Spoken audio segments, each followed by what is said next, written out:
3 years on the middle school level, and apparently I can be afforded at the reasonable rate of handshakes and frequent cheeseburger buying. So I will be presenting today. We have some excellent guests that are going to be here, and it's one of the good things about being the MC. Instead of running the tables outside, I actually get to watch every speech this year.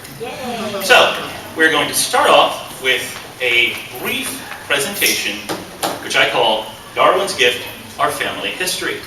And I say our family history and gift because what we have learned building off of Charles Darwin's ideas really is like someone who has been disconnected from their family, who picks up a family album and suddenly gets to meet the relatives. Because before his ideas made it into human knowledge, people had the idea that if life changes at all, it changes like a really weird Richard Simmons program in which if you keep exercising, your descendants are going to look very cool. But Darwin was able to show that giraffes are not on a several hundred-year-old regiment of stretch your necks, we can reach the top trees. In fact, that the history of our planet kind of looks like what it would look like if you took a 6-year-old and tipped over his toy bin and then gave him a whole lot of sugar. And I don't know what the painter was on when he made the rainbow dragon over there that's referencing the woolly mammoth, but I'm sure it's probably illegal in most states.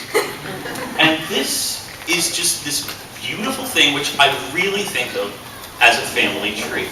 Because you discover species which really are like the relatives that you're going to find on Thanksgiving dinner.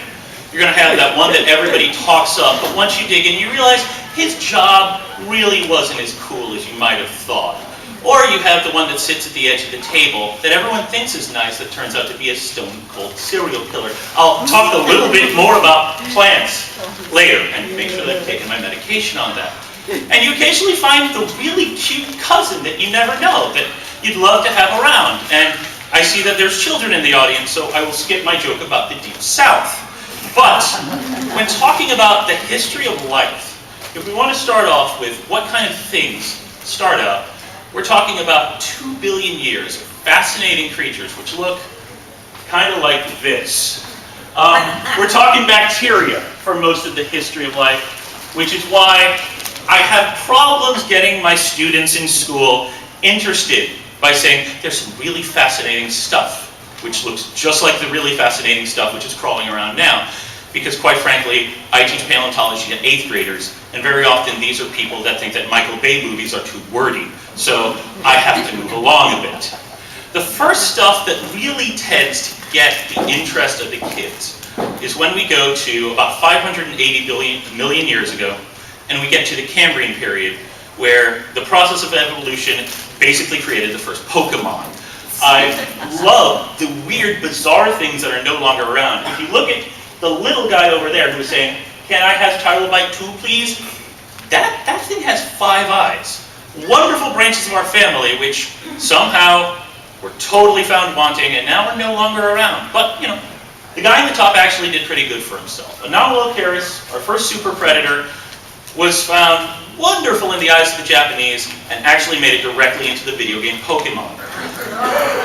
And now paleontologists are busy trying to study out this complicated ecosystem where he preyed on electrified rats and turtles who spit water.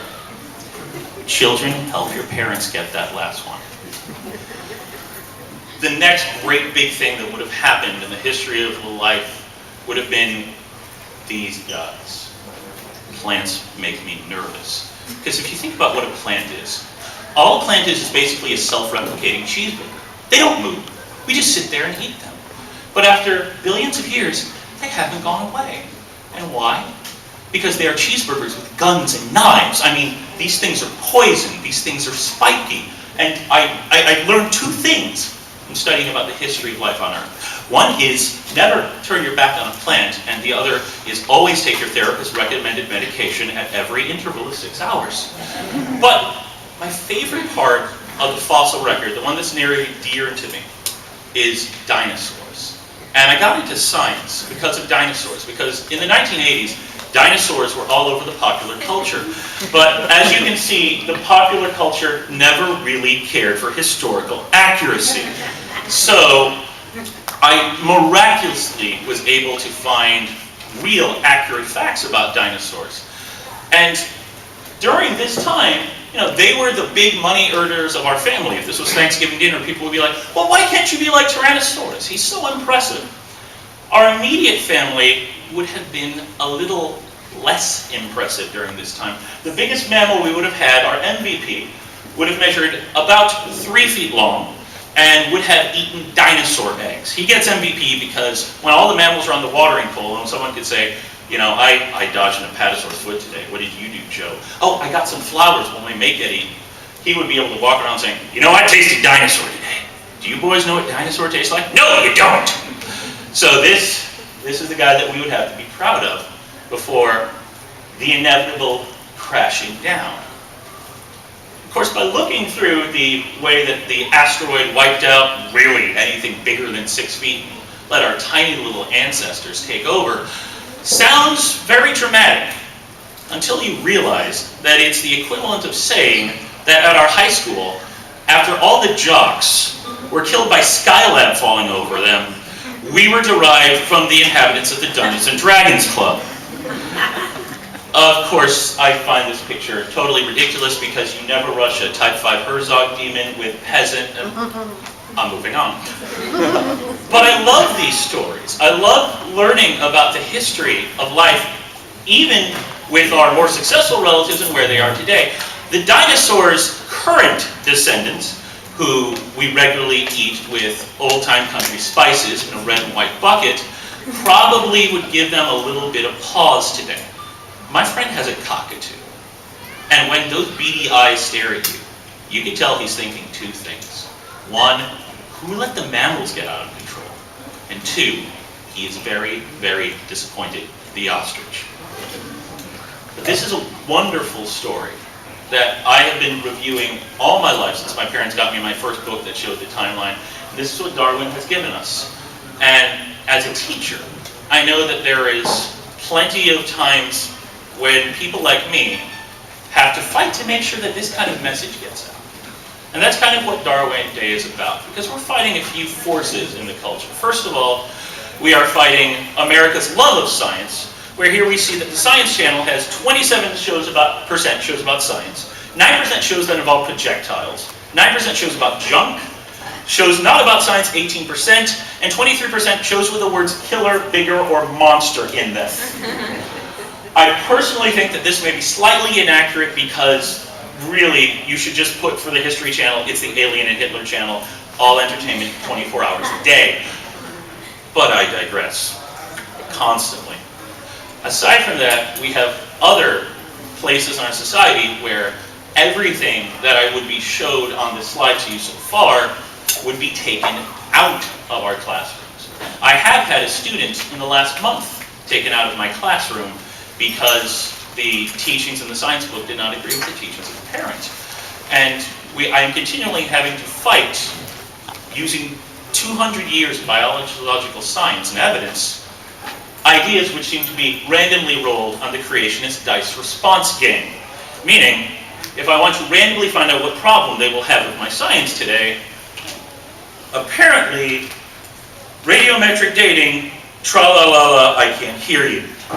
And this is the kind of thing that all science educators have to deal with. But it's worth it. Every argument that I get into, every time I have to look at a child and they have to say, but I don't believe in dinosaurs, like Chuck Norris doesn't, I know that it's worth it to have these kind of events, that it's worth it to talk about this kind of wonderful evidence, because even if this story is not exactly always kind to us, no one wants to think that at some point their ancestors would want to run around on a hamster wheel. It's a story filled with triumphs and tragedies and overcoming, and hey, at the very least, all of my relatives and ancestors for 3.8 billion years were cool enough that they were able to reproduce once. And I know guys in high school haven't been able to do that, so we're so cool. I love this story, and the reason why I say that this is Darwin's gift is because he showed us the first initial glimmerings of how we really are all connected, on how you can look at the animal kingdom and say, not only is that our family, that's not only our family. The way that Carl Sagan looked at a tree and said, me and that tree, we're made out of the same stuff. The best quote I can end with is, surprisingly, from the They Might Be Giants Children album, Here Comes Science, from the song My Brother the Ape. When John Linnell and John Flansburgh says, they say you don't get to choose your family, but there's no other one to choose. Ladies and gentlemen, thank you very much for coming to Darwin Day and for helping continue this education of our wonderful